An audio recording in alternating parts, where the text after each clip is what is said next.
Hey guys, subscribe for daily content. And if you're shopping for gear, make sure you check out the description for the newest items at some of the very best online retailers. There's also links for some of the items that I personally recommend. Thanks! What's going on YouTube? Metal Complex here, and that was too good of a slap to redo. I'm just going to leave that in.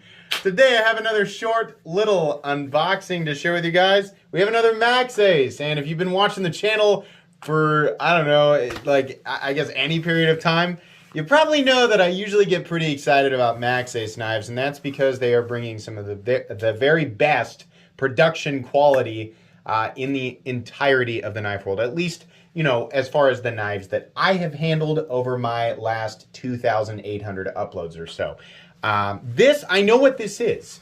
I just have not yet been in the box. I'm trying to share that experience for you guys to watch on this channel. So we're going to do that today. I think this is available. I can't remember. I'm going to link it right down below so you guys can check it out if you want to. Thanks to Maxace for sending this in for me to check out. Thanks to my patrons for supporting me. And please make sure to follow me on Instagram at metal_complex. All right.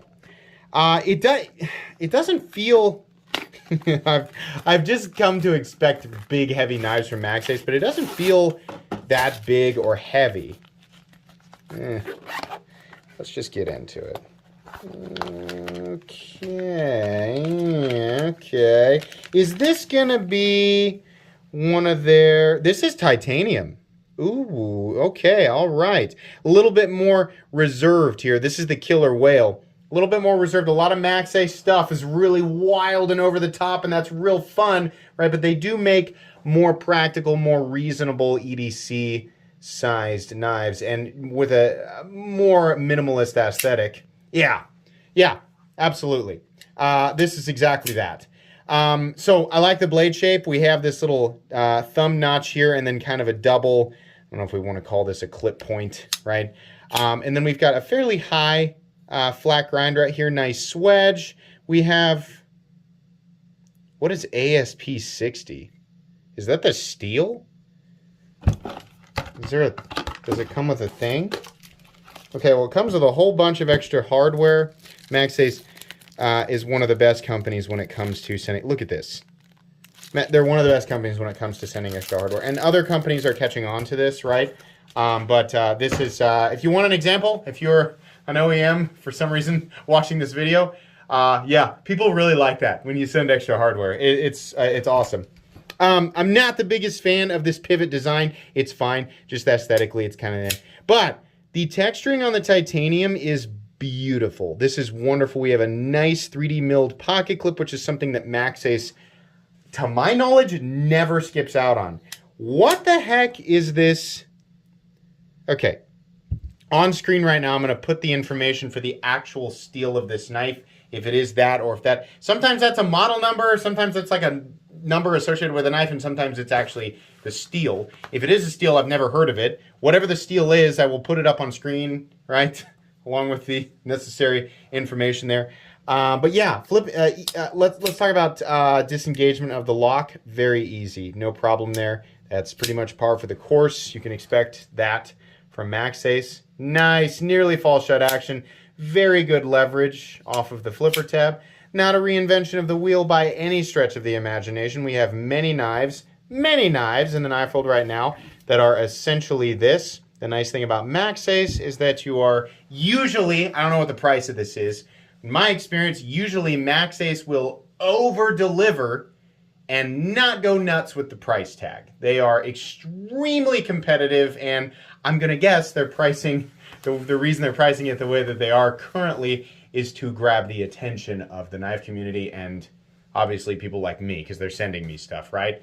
And, you know, oftentimes when a company grows in popularity, in fact, 99% of the time, you see the price go up with that, right? So if you're on the fence right now and you're interested, this is one of those companies that has incredible quality, right? Over the top quality, and their prices have not yet, you know, climbed up to crazy territory like some other companies that are in the general competition zone. So yeah, this is cool.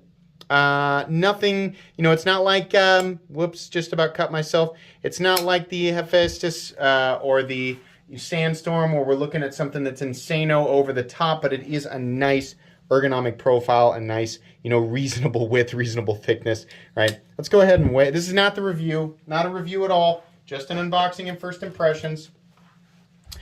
So weight on this guy, wake up. Weight is coming in at, it's pretty heavy, 5.43 ounces, but I think we're looking at a fairly large blade. So overall length is coming in at, 9 inches, just a hair over 9 inches with a 4-inch blade and a 3.85, almost 3.9 inch cutting edge. So you are looking at quite a bit of knife here. Centering appears to be dead on, no detent lash, anything like that. I like this. This, especially this, view from the front here, where we have a, it's got some interesting lines, but a pretty minimalist overall aesthetic with nothing on the blade. It looks really good. A little bit of information on this side. The edge, Maxace does a pretty good job sharpening their knives. And real quick, just because,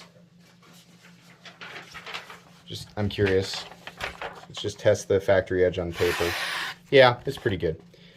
It's not going to be a, I'll give you a look at these three. It's not going to be like an open L. You can see a little bit of lifting, a little bit of lipping right there on the edge of the paper. Not quite a tear, but not quite a perfect slice. It's a little bit kind of medium edge thickness, right? Of course, the edge can be reprofiled to your liking, but that's what you can expect from the factory, at least on paper. Okay, yeah, this is a cool one. The hardware, do we only have one screw? So the backspacer must have, oh, I see. Yeah, let's look in here. And also, is it milled? A little bit of milling, but you can see there, they've got a pin that is just sort of floating in there, or it's probably not press fitted, right? It's just like, it's just tight, right? The tolerances allow it to fit tightly in there so that it doesn't rattle. But that's creating additional support. Now, how is the backspacer keeping from rotating in and out? I would venture to guess that the backspacer is also lipped to fit or to sort of nest into the titanium scales in some way. That's how they are accomplishing this one screw,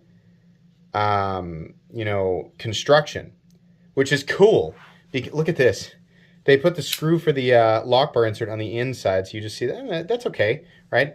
So we have a one screw, a one scale screw disassembly, or one scale screw construction. So it's just, I think you can get into this knife literally just by removing the pivot and one screw, one screw on each side. Pretty cool. Yeah, I like this. Have I looked at something from Maxace that I wasn't, at least excited about? Maxace seems to have two modes, at least with me. It's either nice or holy crap, I've never seen anything like this. Oh, man. Thank you very much, Maxace, for sending this in. I'm excited to do a review on this. You will get a full comprehensive review on the Maxace Whale here within just a few weeks. Give me a chance to look at it, get it recorded, get it scheduled. Please make sure to follow me on Instagram at metal_complex. If you enjoyed this video, leave a like. If you'd like to check out my other content, I do, of course, have lots of videos of knives that are either expensive or inexpensive that I do or don't like, so check those out. And if you enjoy all my content, go ahead and click on that Metal Complex logo right there and subscribe, because there's definitely more coming. Thanks again for watching, everybody, and have a great day.